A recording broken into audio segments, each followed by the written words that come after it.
It was supposed to be a quiet weekend at my Lake Cabana getaway from the noise, the stress, and everything in between. Just me, a few close friends, and the sound of water gently lapping against the dock. But the peace didn't last long. Not with Karen from the HOA watching everything through her binoculars like a hawk guarding her territory. She's been a problem since day one, writing citations over lawn chairs, accusing people of illegal firewood stacking, and now she's taken things to a whole new level. My friend Chris had barely parked his truck when Karen stormed over, shouting about unauthorized guests and trespassing on private community property. We tried to ignore her, like always, but this time, she wasn't just flapping her gums. There was rage in her eyes. She kept going on about rules, authority, and how she'd spoken to the sheriff personally. We laughed it off. That was our first mistake. 10 minutes later, a shot rang out. Chris collapsed on the ground near the deck, holding his shoulder, blood soaking through his jacket. My ears were ringing. Karen stood there, hands shaking, gun still raised.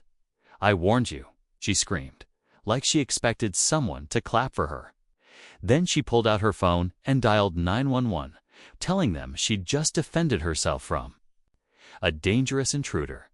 But she didn't know who I really was, or what I had waiting just over the ridge.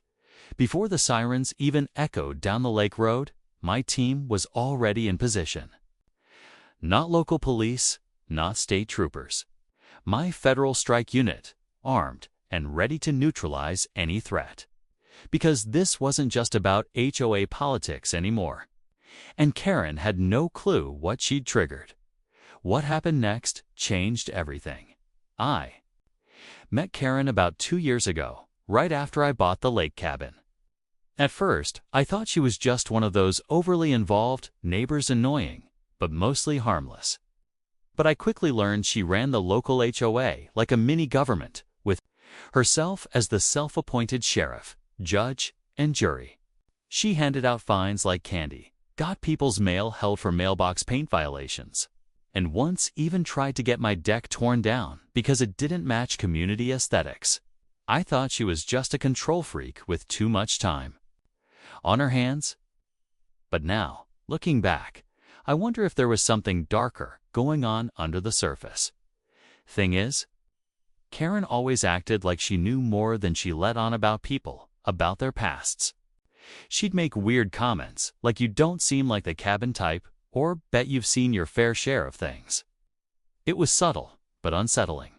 And now, after what she did to Chris, I couldn't help but wonder if this wasn't some accident, but something planned.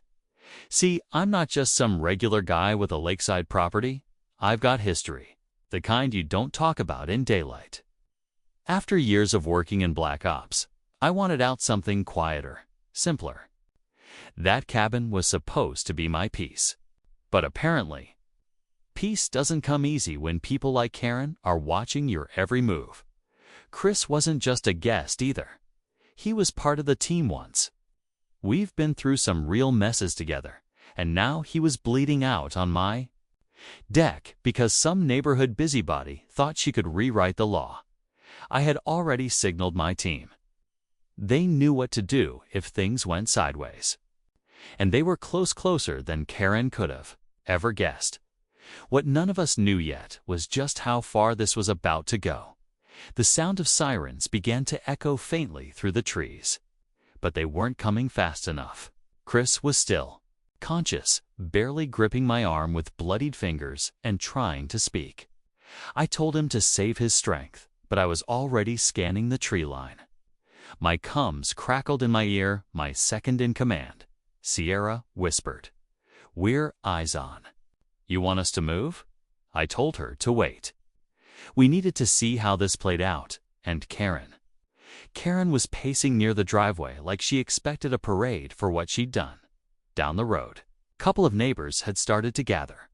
Phones out, whispering, staring at the scene like it was a neighborhood drama unfolding in real time. Karen noticed and immediately launched into her version of events, pointing at Chris and shouting about self-defense. She didn't know we had cameras installed all over the cabin, silent, discreet, but watching everything. And they caught it all. Chris hadn't even raised his voice. He stepped out of the truck, smiled, waved. And that's when Karen fired.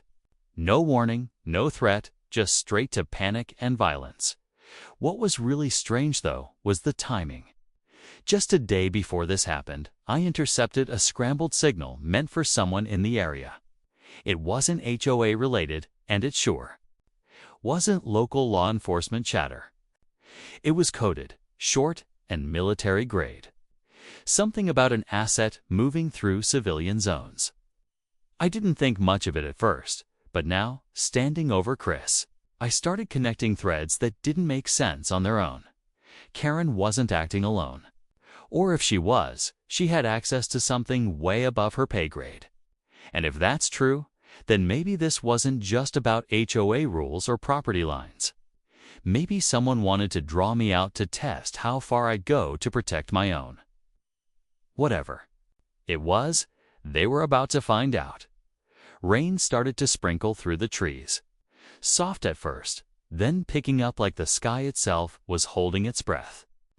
Chris lay still but stable, pressure bandaged and tucked against the deck railing, my jacket shielding him from the cold.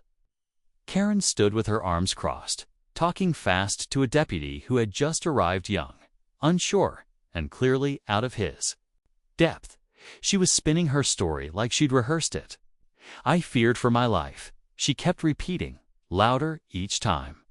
Eyes darting toward my cabin, maybe wondering if I'd step forward and blow up her lie. But I didn't. I stayed just out of sight, waiting. My team was already moving into formation.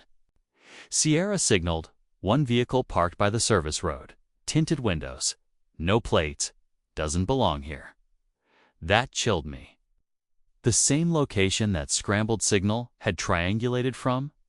This wasn't just Karen acting out of control. Someone had placed her in this position, or worse, was backing her up. Inside, I opened the encrypted tablet stashed beneath the floorboards. I hadn't touched it in months. One swipe, and my entire surveillance system came online.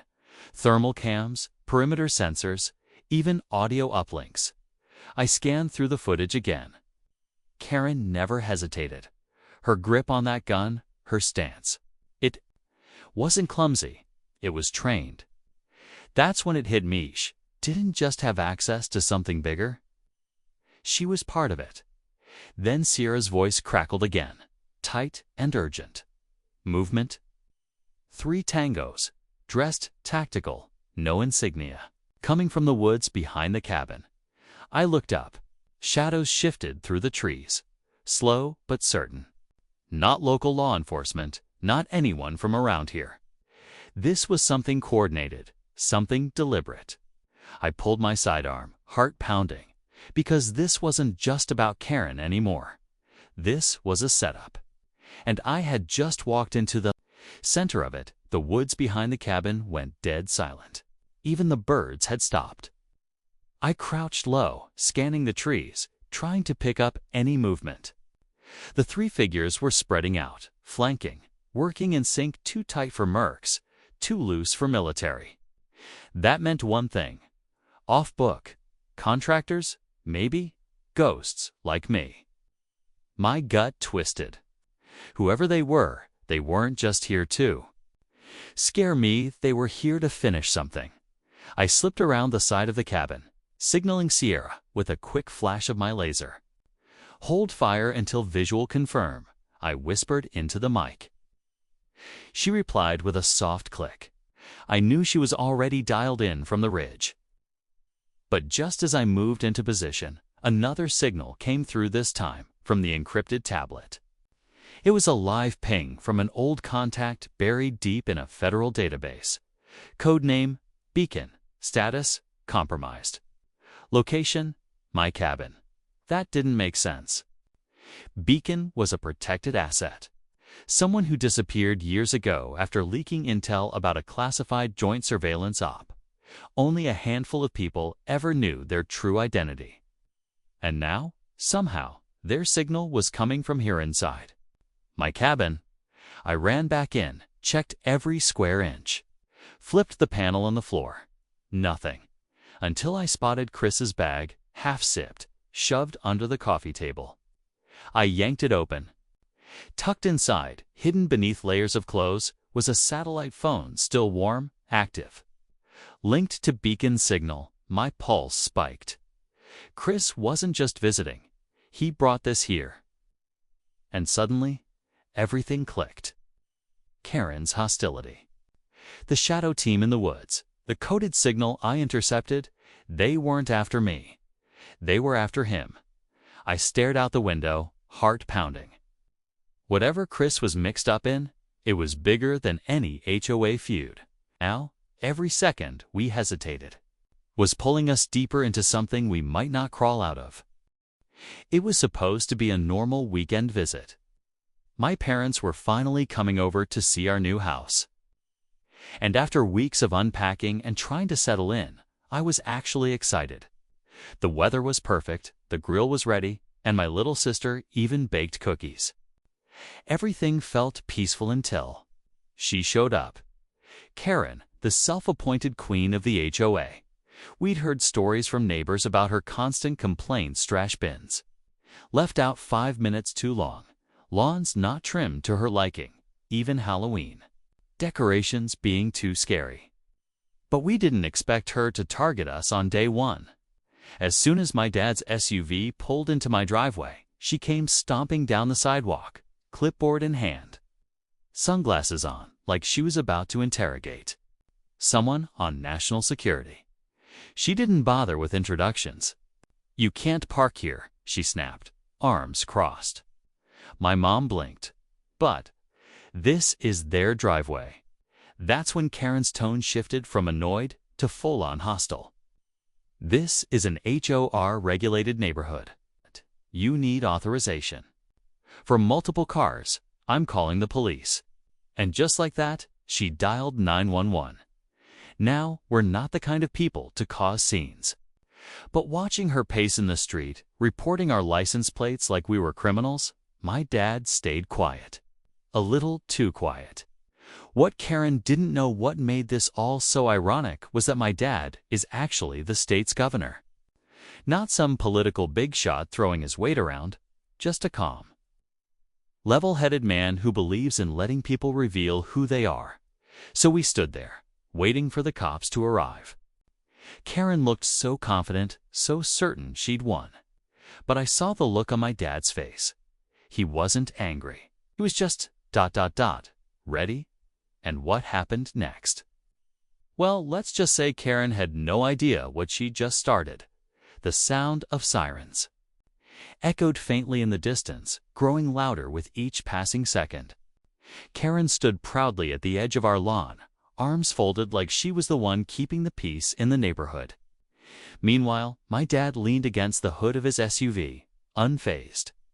My mom kept glancing at him, waiting to see if he'd step in, but he didn't. Not yet. I could feel the tension building in the air. My younger sister clutched the cookie tray tighter, like she wasn't sure if we were still going to have a peaceful family afternoon or if things were about to completely fall apart. The neighbors started to peek out their windows, a few even stepping out onto their porches. It was like the entire block knew something big was about to happen, and no one wanted to miss it. What made it all more strange was that Karen had no clue who she was messing with. She hadn't asked for names or introduced herself. She just saw a family she didn't recognize and assumed we didn't belong. That was her pattern, apparently. One neighbor later told us she'd done the same thing to a military family that had just moved in 2 streets down. The real kicker: we'd only been in the neighborhood for 6 days. 6 days we hadn't even gotten a chance to meet most of the other residents, let alone learn the so-called rules Karen seemed to make up on the spot. But the way she talked, you'd think she ran the entire town. My dad kept his cool though. No raised voice. No dramatic gestures. He just stood there, waiting. He didn't want special treatment. He wanted her to treat us like humans first. The cruiser finally rolled up the street, and Karen turned, waving both hands like she'd summoned help herself. But she was about to find out this was far from over.